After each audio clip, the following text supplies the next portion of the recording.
This is the car in question. No, wait, sorry. Hang on. It's easy to be confused. This is it. The hottest, hardest, tightest 911 of them all. And the most exotic.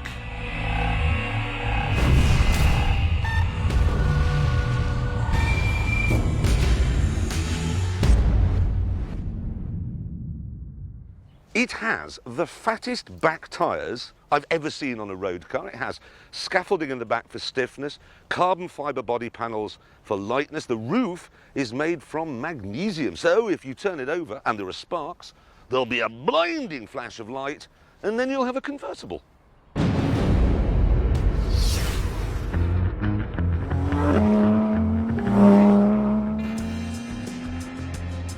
Like many people, I don't really like the idea of the Porsche 911, and I certainly don't like the people who drive them. I find them flawed in some dark and rather disgusting way. But I will grudgingly admit that even the basic cooking models are extremely lovely to drive. They're just very good sports cars. But what about this one? Well, let's find out.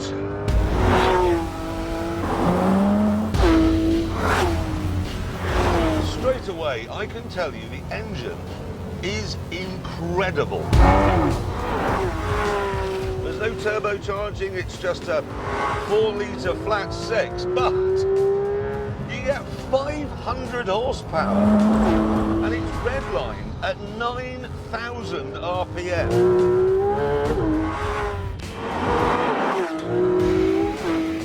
9,000?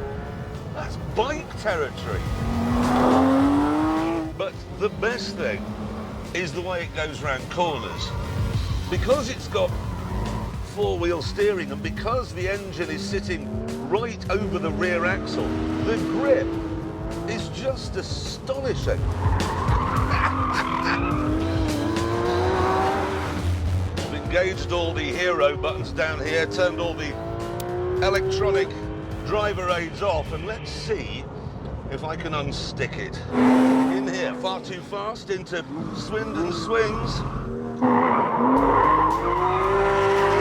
They're not swings, that's something completely different. But anyway, no loss of traction at all.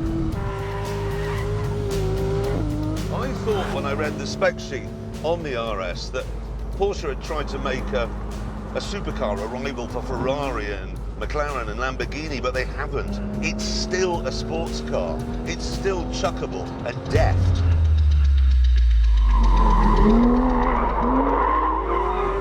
Oh, it's very, very good. Annoyingly.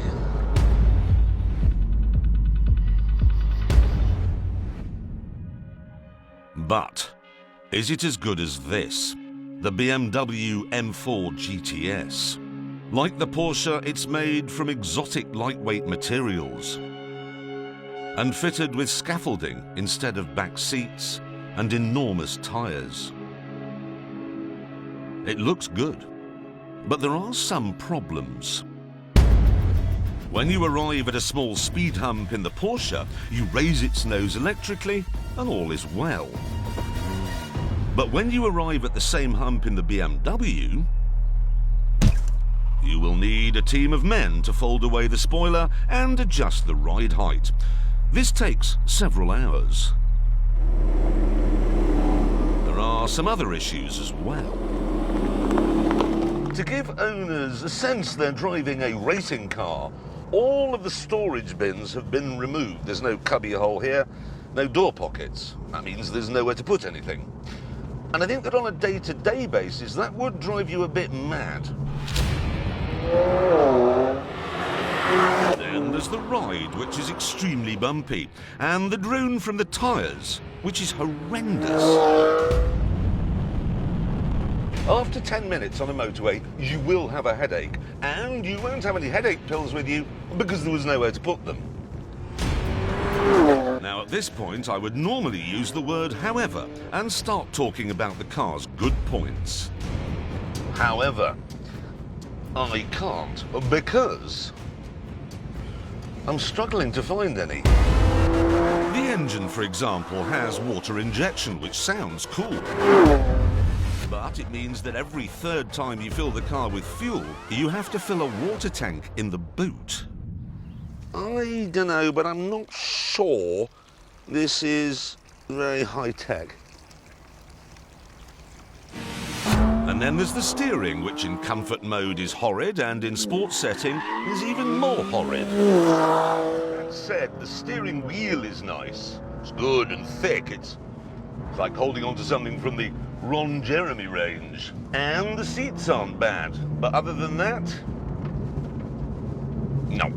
A point that becomes even more obvious when you go into battle against the Porsche.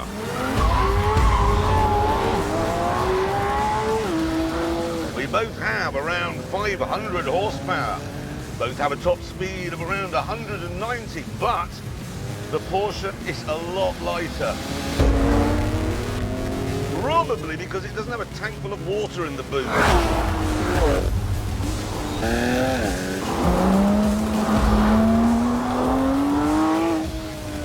Struggling to keep up now. Here we go into Swindon. Oh, Springs. Pampas Grass shop. Oh, heaven, well, God, that's nasty. This is not a car that responds well to my rather brutal driving style. The problem is, it doesn't really respond very well to delicacy either.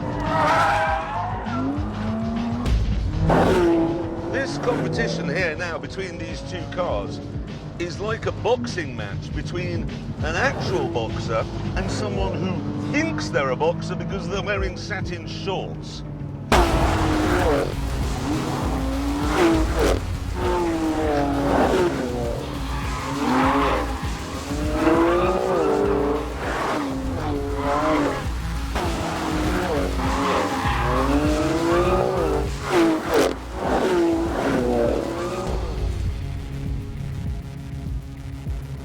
How did BMW get this thing so wrong?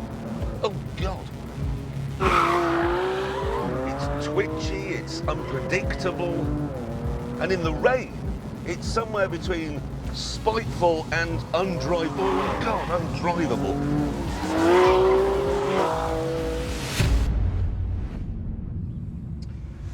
But that said, this has to be the winner of this test because Richard Hammond has got one of those.